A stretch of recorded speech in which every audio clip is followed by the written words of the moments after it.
Banswara Dungarpur seat पर BJP और BAP party की टक्कर है। प्रत्याशी अपने अपने तरीके से जनता को लुभाने की कोशिश कर रहे हैं, लेकिन जनता किन मुद्दों पर वोट करेगी और आने वाली सरकार से उनकी क्या है अपेक्षाएं, ये जानने के लिए देखिए एनडीटीवी की टीम की एक खास रिपोर्ट। जनजाति जिले बांसवाड़ा डूंगरपुर 2024 लोकसभा चुनाव के लिए प्रत्याशियों का दौर शुरू है और पूरे जिले में चुनाव प्रचार इन दिनों जोरों पर है। भारतीय जनता पार्टी और आप पार्टी के बीच में बड़ा कशमकश चल रहा है और दोनों पार्टियों के प्रत्याशी बहुत अपने प्रचार जोरों पर कर रहे हैं। वहीं बांसवाड़ा डूंगरपुर लोकसभा क्षेत्र के 21 लाख लोग मतदाता हैं, वो 26 अप्रैल को होने वाली वोटिंग के दिन अपने मतदान का उपयोग कर सकेंगे और नए सांसद का चुनाव करेंगे। 2014 में जो इलेक्शन हुआ था उसमें भाजपा के मानशंकर नीलमा ने कांग्रेस की रेशम माले को हराया था। वहीं 2019 के चुनाव में भाजपा के कमल कटारा ने कांग्रेस के तारचंद भगवा को पटकनी दी थी। वहीं अब 2024 के चुनाव में दोनों दलों के प्रत्याशी आमने सामने हैं। देखी जाए बात, पिछले 3 विधानसभा जो लोकसभा क्षेत्र हैं उन्हें भाजपा को जीत मिली है। वहीं बात करें 1952 से अब तक चुनाव जो 17 चुनाव हुए उसमें 12 सीटों में कांग्रेस जीती थी और 3 बार भाजपा और भाजपा के समर्थक जीते थे। वहीं अन्य स्थानों पर निर्दलीय चुनाव जीते थे।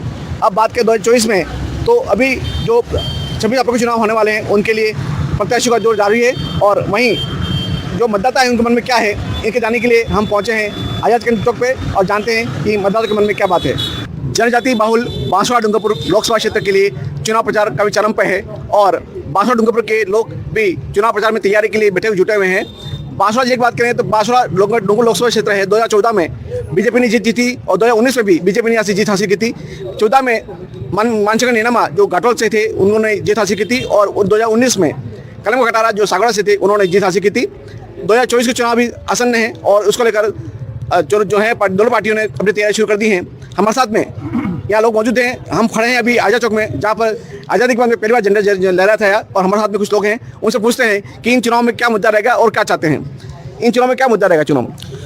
नमस्कार, एनडीटीवी का मैं यहाँ बांसवाड़ा के एक कार्यकर्ता नागरिक होने के नाते स्वागत करता हूँ। आज़ाद चौक की इस आज़ाद की एक पहचान ऐतिहासिक धरती से मैं आपको बताना चाहूँगा कि बांसवाड़ा में जो मुद्दे हैं, लोकल मुद्दे, एक तो बहुत बड़ा मुद्दा है यहाँ पे, ये पूरा ट्राइबल बेल्ट है और पलायन का बहुत बड़ा मुद्दा है। आदिवासियों के जो ग्रामीण जो लोग काम करते हैं रोजगार के लिए, उनको बाहर जाना पड़ता है। दूसरी बात है यहाँ एक रेल बरसों से एक सपना है वागड़वासी का, वो रेल यहाँ उपलब्ध नहीं है और पर्यटन की अपार संभावना है। यहाँ पे पर्यटन की अपार संभावना होते हुए भी कोई ट्रांसपोर्टेशन नहीं है, कोई आवाजाही के साधन नहीं है, रोड नहीं है और ये विगत 10 सालों में बीजेपी की दोनों सांसद रहे और मेरे को नहीं लगता कि यहाँ इतने लोग खड़े हैं उसमें से किसी ने फोटो भी देखा हो कनकमल जी का या मानशंकर जी का।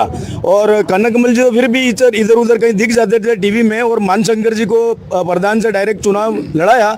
ऐसा कहते हैं हवा में बहुत लोग जीत गए, उस हवा में वो भी जीत गए थे, लेकिन विकास के नाम पे कोई दृष्टिकोण नहीं, कोई नीति नहीं, कोई नीयत नहीं है। यहाँ के जो दोनों सांसद रहे, दोनों बार के सांसद, मतलब विकास का यहाँ पर बांसवाड़ा डूंगरपुर में अकाल सा पड़ा हुआ है। क्या कहना है, ये कह रहे हैं कि यहाँ कोई विकास नहीं हुआ 10 साल से बीजेपी प्रशासन में। मैं पहली बात तो आपका ये जवाब दे दूं, आपने कहा था कि सन 47 के बाद आजाद चौक के अंदर झंडा ले रहा था। आजाद चौक के अलावा झंडा लहराने वाली बात थी, लाल चौक के अंदर जिसने झंडा ले रहा था उसका नाम है नरेंद्र मोदी जी। ठीक है, इस हिंदुस्तान के अंदर भी समझ लो उस टाइम उनकी जवानी के दौर से लेकर आज तक उन्होंने एक ही बात का सम्मान रखा कि इस भारत के लिए जीते हैं, भारत के लिए मरते हैं और भारत के लिए हर कुछ करने के लिए तैयार है। ये जो कह रहे हैं अभी कनकमल जी और जो लोग हमारे नजर नहीं आए, मैं हमारे नेता जो समझ लो कि आज ये जो लोग खड़े हुए हैं ना, ये लोग इसलिए खड़े हुए हैं कि कनकमल जी से लेके, कनकमल जी तो चलो ठीक है, धन सिंह जी सांसद थे ना, उस दौरान से लेके अभी तक का जो आने वाला चुनाव है भी मालवीय जी हमारे सांसद बनने वाले हैं और सांसद बनने के बाद भी समझ लो कि ये जो जितने भी लोग हमारे लिए बात करते हैं कांग्रेसी कि तुम लोगों ने क्या करा, ये करा, मैं कहना चाहता हूं 50-60 साल से हमारे लोग मुस्लिम समाज के लोगों के जो वोट खा के हमारी छातियों पे खड़े होकर नेता बन के, पार्षद जितने भी लोग बन के, आज इनकी ये कंडीशन है कि ये किसी का मुंह दिखाने लायक नहीं है पूरी कांग्रेस के लोग। इस भारत के अंदर भारतीय जनता पार्टी रखेंगे क्योंकि ये राष्ट्रीय मामला है। ये इन जो लोग हैं, जो जितने भी कांग्रेसी लोग हैं, ये परमानेंट इस तरीके से बात कर रहे हैं हम भारत का मुसलमान है, ये बात को आपको बता रहे हैं कि भारत का मुसलमान इस बार भारतीय जनता पार्टी के साथ है और ये कांग्रेसी जो बातें कर रहे हैं, ये कांग्रेसी की एक भी बात सही नहीं है पुराने सांसदों के लिए। लेकिन वर्तमान की जो स्थिति है, आज कांग्रेस को युवा नेता इनके भटक रहे हैं, टिकट मांगने के लिए भटक रहे हैं बेचारे युवा। आज इनका युवा भटक रहा है, दरिया बिछाने वाला। मैंने खुद ने कांग्रेस में काम किया, लेकिन बता रहा हूँ बात सुनो पहले, अगर तुम्हारे में दम है, इसका आज ये जो बोल रहे हैं नेता, तो इनको ये नहीं पता है कि हमारा भविष्य क्या है। लेकिन इन लोगों के कारण, बीजेपी के कारण ही यहाँ पे बांसवाड़ा के अंदर रेल नहीं आ पाई, क्योंकि ये लोग हमेशा बजट देते नहीं है। दूसरी बात, हम चाहते हैं कि मानगढ़ जो धाम है उसको कांग्रेस पार्टी की सरकार जब भी आएगी हम उसको राष्ट्रीय स्मारक घोषित करवाएंगे। नरेंद्र मोदी आए थे लेकिन बिना घोषणा किए ही चले गए, ये हमारे लिए बहुत बड़ी दुविधा की बात हुई, तो हम उसको घोषित करवाएंगे, ये हम प्रयास करेंगे। तो क्या लगता है आपको इस क्षेत्र में क्या मुद्दा है? क्या राम मंदिर मुद्दा रहेगा? 375 मुद्दा रहेगा क्या? नहीं, हमारी पार्टी ऐसी है, 36वीं कौम लोग के चलती है, और हमारे नरेंद्र मोदी जो कि भारतीय जनता पार्टी को अच्छा विकास का काम करते हैं, और उनकी योजनाएं एक एक गुना दो, जो 70 साल तक काम नहीं किया है उन्होंने 700 योजनाएं चलाई है, और कई तरह की योजना में जैसे उज्ज्वल योजना, कृषि योजना, जैसे किसानों को हर 3,000 को देना, मतलब कि ये हमारे कई तरह से सड़कें, नाली, हर तरह से विकास का काम किया है। और जो हमारा भारतीय जनता पार्टी का पूरे 36वीं कौम लेके चलती है, और हमारी जो सरकार है जो हर तरह से जाती है, और यहाँ तक कि महेंद्र मालविया जी जो कि कांग्रेस के थे, उनको भी हमने बजट दिया और उनके बजट के अनुसार विकास का काम किया, और लेकिन उन्होंने तवज्जो नहीं दी, और उनका तो उम्मीदवार भी नहीं है कांग्रेस का भी, और कांग्रेस विलुप्त बांसवाड़ा हो गया है। चलो, क्या कहना है? बांसवाड़ा जो जिला कांग्रेस का गढ़ माना जाता था, वहाँ पे कांग्रेस का प्रत्याशी क्यों नहीं है, और क्या मानते हैं आप, क्या कहते हैं? देखो, कांग्रेस का एक ही लक्ष्य है कि ज्यादा से ज्यादा बांसवाड़ा का विकास हो। इस 70 सालों में कांग्रेस ने क्या नहीं किया वो तो आप खुद मार्केट में घूमते हो, आपने सारी सड़कें, रोड, यूनिवर्सिटी सारी देखी है।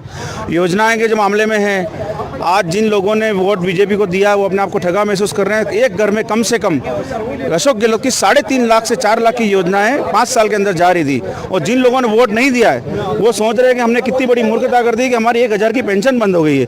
आज ये बाबूजी कह रहे हैं कि 70 साल में कुछ नहीं दिया, इनके घर में 1,000 की पेंशन 4 जने खा रहे होंगे। आज ये जो राशन कार्ड 5 किलो अनाज की बात कर रहे हैं, तो 5 किलो अनाज आज का नहीं आ रहा है। राशन कार्ड की व्यवस्था तो 70 जब से कांग्रेस आई तब से राशन कार्ड की व्यवस्था है। और सुनो अटल बिहारी वाजपेयी बहुत बाद में आए, आपको पता ही नहीं अभी। उस राशन कार्ड में शक्कर भी मिलती थी, दालें भी मिलती थी, चावल भी मिलता था, लेकिन इन्होंने क्या किया, इन्होंने सब कम करते हुए गेहूं 5 किलो अनाज पे ले आए। और जब लोगों को केरोसिन तक मिल रहा था सिटी वालों को, तो इन्होंने एक योजना निकाली, उज्ज्वला योजना में इन्होंने फ्री टंकी बांट दी। अब टंकी बांटने के बाद नियम निकाला कि जिन घरों में उज्ज्वला की गैस योजना है उन लोगों को केरोसिन नहीं मिलेगा। अब परिस्थिति ये हो गई कि गैस हो गया 1200 रुपये और केरोसिन हो गया गायब। अब वो न तो केरोसिन खरीदने की ताकत में और न 1280 रुपये टंकी के लायक। इन्होंने गरीबों की ये दशा कर दी है कि सारा दिन गरीब चोरी झंडा लेके नगर पालिका, नगर परिषद, कभी सामाजिक कल्याण विभाग जा रहा है। किसी की जो औरत विधवा थी, आज उनके रिकॉर्ड में औरत शादीशुदा बता रही है। मैं खुद ई-मित्र सेंटर चला रहा हूँ, गरीबों की पेंशन 5.5 लाख लोगों की पेंशन बंद होगी, बेरोजगारी भत्ता बंद हो गया। और तो जिन लोगों को जो पैसा मिलना था प्रधानमंत्री आवास योजना के अंदर, अभी तक दूसरी किस्त भी उनको नहीं मिल रही है। राज वापस आएगा, राज वापस क्यों नहीं कांग्रेस का आया? सत्ता पलटती है, कांग्रेस का राज आएगा, डेफिनेटली आएगा। ये तो आप भी जानते हो राज क्यों नहीं आया। ये सब आप मीडिया जो है, मीडिया आज चौथा स्तंभ है इस भारत के लोकतंत्र का, सबसे बड़ा चौथा स्तंभ मीडिया। और मीडिया सब जानता है कि राज कांग्रेस का क्यों नहीं आया, क्योंकि कांग्रेस के अंदर भी ऐसे ऐसे बहुत सारे जो विभाजन है, जो बांसवाड़ा डूंगरपुर में जिस तरह से नाच रहे हैं ना, उसी तरह से कांग्रेस में बहुत सारे विभाजन है। और रही बात विकास की, 5 साल के अंदर आप भी जानते हो और हम भी जानते हैं, कांग्रेस ने जो काम 5 साल के अंदर किया है ना, वो दबा के किया। और रही बात बीजेपी की, हमारे ट्राइबल क्षेत्र का सबसे बड़ा अगर कोई आस्था का केंद्र है तो मानगढ़ धाम है। और मानगढ़ धाम पर 3 राज्य की जनता एकत्रित हुई। हमारे सम्मानीय प्रधानमंत्री मोदी जी आएंगे और मानगढ़ धाम को राष्ट्रीय स्मारक घोषित करेंगे। लेकिन वो आए और तीनों राज्यों को सिर्फ इतना जुमला देके गए, तुम यहाँ पर देख रेख करो, इसके बाद मैं यहाँ पे मानगढ़ धाम को राष्ट्रीय स्मारक करूंगा। ये सिर्फ जुमलेबाज है, और जुमलेबाज के अलावा दूसरा कोई काम नहीं करता है। और ये बात सांसद रहे थे मानशंकर जी नीनामा, वो वहाँ संसद में गए, हमने पढ़ा था, वो संसद में गए और 1 करोड़ रुपए की मक्का खरीद कर लेके आए। उस मक्का को भी उन्होंने उनके खेत में डाल दी, और वही भुट्टे खा के मस्ती मार रहे हैं। और कुछ नहीं। हम आपका बातें जवाब लेते हैं कि 1 मिनट, तो भाजपा का 10 साल का शासन रहा, आप क्या मानते हैं, क्या विकास हुआ? हम तो ये चाहते हैं कि जब ये कोरोना काल के अंदर मोदी जी ने जो वैक्सीन निकाली, कोई बना नहीं सकता था वैक्सीन, जो विदेश में भी वैक्सीन भेजी है, और वही वैक्सीन में ये भी बचे, और हम भी बचे। हम भी बचे और विदेश के अंदर अमेरिका, लंदन, पेरिस, कोयत सब दूर वैक्सीन भेजी है और वही वैक्सीन से ये भी बचे और सबके अकाउंट खाते में मोदी जी ने पैसे डाले हैं, सबके उसके अंदर पैसे मोदी जी ने डाले हैं। पूरा कोरोना काल के अंदर एक भी कांग्रेसी ने एक भी पैसा नहीं डाला उसके अंदर। आराम से मैं आपको एक क्लियर कर दूं, अभी पार्षद साहब ने कहा था 1 करोड़ की मक्की की बात, हमारा चना गोरे खा गए, ठीक है, थोड़े बहुत ये कांग्रेसी बचे वो खा गए। अब बची बात ये वाली कि जब इन्होंने कहा कि रोड नहीं ये न वो, रोड ऐसा है साहब कि अगर आप खड़े हो जाओ तो गुड़क जाओ, ऐसा रोड बना भारत के अंदर। ये इन रोडों ने ना, इन जो लोग है कांग्रेसी लोग, ये रतलाम नहीं जा सकते थे हम, हमारी ये हालत थी कि 4 घंटे में रतलाम पहुंचते थे। आज ये इतना आरामदायक जा रहे हैं, गुजरात से लेके हर जगह जा रहे हैं। ये एक ही नेता है जिसका नाम है नरेंद्र मोदी, और नरेंद्र मोदी के विकास के लिए, और इन्होंने भी कहा मुस्लिम समाज के लिए करा, मैं मुसलमान के समाज के लिए तरफ से बोल रहा हूँ ये बात, ये पूरा हिंदुस्तान सुन ले कि भारत के अंदर मुसलमान, ये जो मुसलमान खड़ा है राष्ट्र मुसलमान है। भारत मुसलमान टिकट देता नहीं लेता नहीं है, हम कांग्रेस के साथ भी खड़े थे, हमारे बाप दादा, इन्होंने क्या हमारा उद्धार कर दिया। आज तक हमारी ये हालत हो गई, हमारे यहाँ भी 16-17 पार्षद बना है, क्या कांग्रेस चेयरमैन बना दिया? कांग्रेस हमेशा धोखेधाड़ी वाली राजनीति करती है, हम लोगों के साथ जो इन्होंने नुकसान करा, इस बार ये भारत का मुसलमान इनके चक्कर में आएगा नहीं। आपका इस बारे में आपका क्या कहना चाहते हैं? ये कांग्रेसी कार्यकर्ता कह रहे कि विकास नहीं हुआ, जैसे मोदी जी कि इनको विकास दिखता नहीं, इन्होंने सबने क्या चश्मा लगा दिया। विकास की बात बताते हैं कि जो यहाँ पर पहली बार आजादी के बाद मेडिकल कॉलेज खुला मदरसे के पास, साईं बाबा मंदिर के पास, उसके बाद ये सीवरेज लाइन जो है केंद्र की योजना है, नल हर घर नल योजना है वो केंद्र की योजना है। पीएम आवास, पीएम सबसे बड़ी आवाज है, गरीब को मिला हमारी। अरे क्या किसने नहीं मिले? आप देख के अंधे हो गए, चश्मा लगा रखा आपने, नहीं दिखेगी आपको योजना मोदी जी की? क्या उज्ज्वल योजना वो मिल रही है? पहले 900 रुपए गैस टैंकी मिली ऑल ओवर, और 400 रुपए गैस टैंकी बीपीएल को मिल रहा। क्या विकास नहीं हुआ है मोदी जी के राज में? मोदी जी देश की बात करते, 36 कौम की बात करते हैं। मैं तो यही इनसे पूछना चाहता हूँ कि बांसवाड़ा डूंगरपुर में आपने बताया था कि 15 किलोमीटर एरिया में घूम के आ जाओ, एक भी पट्टी का अगर कनकमल जी के नाम की या बीजेपी के नाम की कोई मिल जाए तो। मैं ये कहता हूँ कि 15 किलोमीटर नहीं, बांसवाड़ा डूंगरपुर में कहीं पे भी घूम लो आप, पूरी सिटी में घूम लो, कहीं पे भी देख लो, आपको विकास के नाम पर कुछ भी नहीं है, सिर्फ जुमले दिए इन्होंने। और लोग कहते हैं कि मोदी की गारंटी, अरे गारंटी तो वहां भी दी थी यशोदा भाई को भी, गारंटी तो वहां भी दी थी, लेकिन क्या हुआ उनका? कुछ नहीं हुआ, ये सिर्फ जुमले हैं इनके, बाकी कुछ भी नहीं है। चलो बात साथ में आपका क्या कहना है? आप क्या इतना साथ बैठे हैं, आपने क्या देखा और क्या करते हैं? बांसवाड़ा शहर का निवासी में अशोक मदोश, मैं जनता की आवाज़ में बोलता हूँ। अभी क्या जो भी नेता है, हमारे देश के नेता व्यवस्थित नहीं है, सब दल बदलू नेता हो गए, इससे रोष है जनता में। वो हमारे जिले का या देश का कोई विकास आपके सामने दिख नहीं रहा है। बांसवाड़ा शहर की सड़कें देख लो, यहाँ नगर परिषद का कार्य भी ऐसा ही है। 5 साल कांग्रेस रहा, 10 साल से बीजेपी शासन में है, क्या मतलब? दोनों पार्टियों का काम मेरे को तो पसंद नहीं आया जी। दोनों के नेता मेरे को व्यवस्थित नहीं लगे। दल बदलू नेता हो गए और उस पार्टी में मिल गए तो फिर अपना इस स्वार्थ उल्लू करेंगे, उल्लू सीधा करेंगे। ये आमदन की बात सुनी जा रही है? हाँ जी, आमदन की बात सुनी जा रही है क्या? नहीं सुनी जा रही है, किसी की भी बात नहीं सुनी जा रही, बस अपने अपने डपली बजा रहे सब।